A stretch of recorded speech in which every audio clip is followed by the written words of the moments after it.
Here on France 24 that France is to have yet another Prime Minister, a fourth in little over a year before Friday night here. That as France moves away from the likelihood of snap legislative elections after outgoing Prime Minister Sébastien Lecornu carried out intense 48-hour discussions with France's political parties to try to avoid a dissolution of Parliament. Now, Lecornu appeared on national television last night where he said a way forward is possible, potentially pointing to the French President Emmanuel Macron, calling this time on a more left-wing Prime Minister to see if that may provide the stability needed.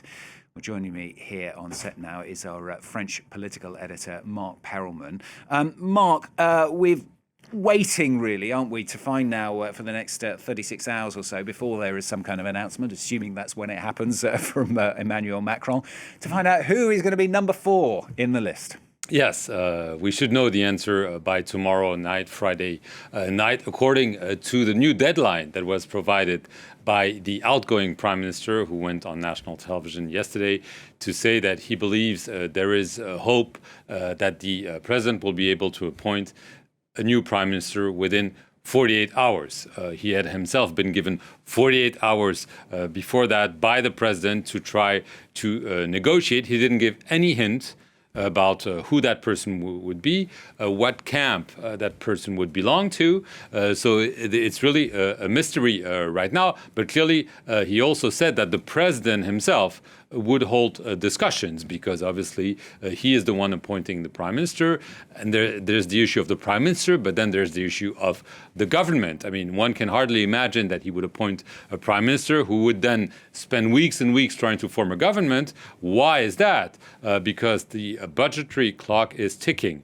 According to the Constitution, next Monday, October 15th, there should be a budget in Parliament already to begin the discussions in order to have a budget voted by December 31st.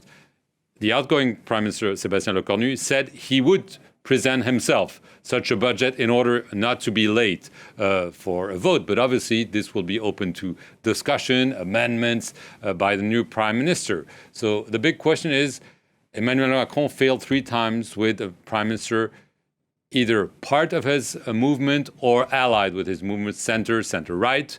Is he going to go for the other option, that is the leftist option? This is what the left has been demanding. They say we were the largest coalition in last year's snap parliamentary election. You never gave us a chance. This is an abuse of democracy, and so on and so on. Macron said no, they wouldn't be able to get a majority, so why try them? Well, no one could garner a majority, so why not try them?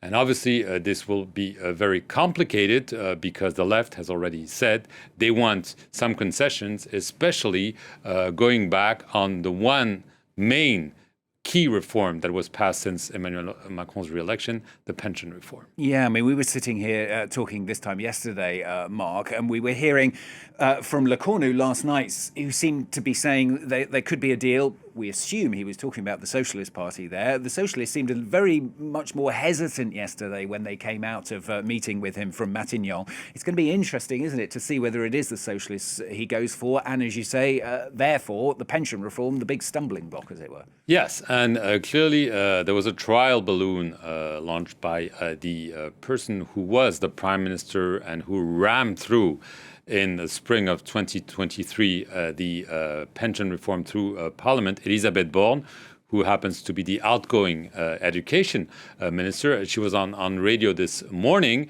and she again said, I feel that this is the right step right now. Even though I fought to have this pension reform passed, I believe that the most important thing is now for France to have a prime minister, a government, and a budget instead of the chaos, the paralysis we're witnessing right now. So she's saying, I'm not calling for the rollback of the or the abrogation of the reform.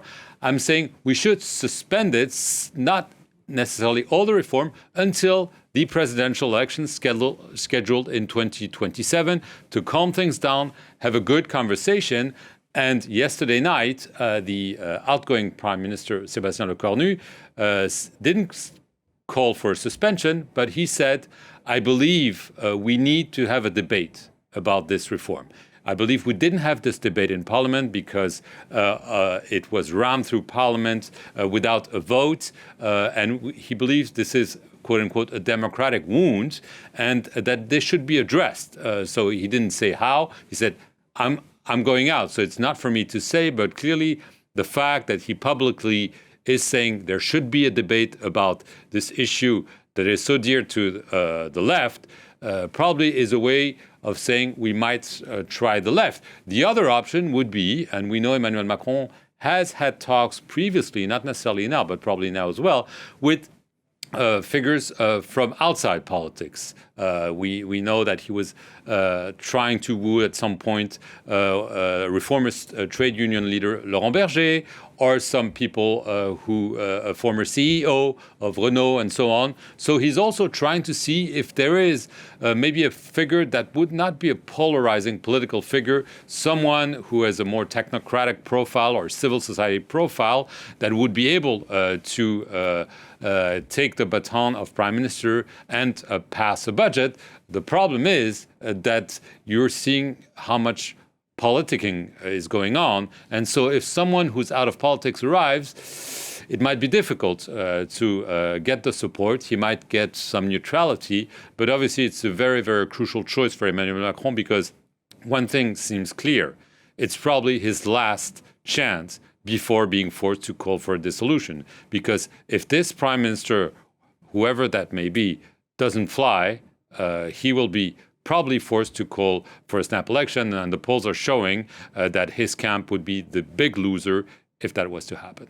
All to follow in the next 30 hours, I suspect. We will get the name of the new French Prime Minister. We shall continue, of course, to follow that story for you here on France 24. Marc, thanks very much. Marc Perelman, French politics editor there.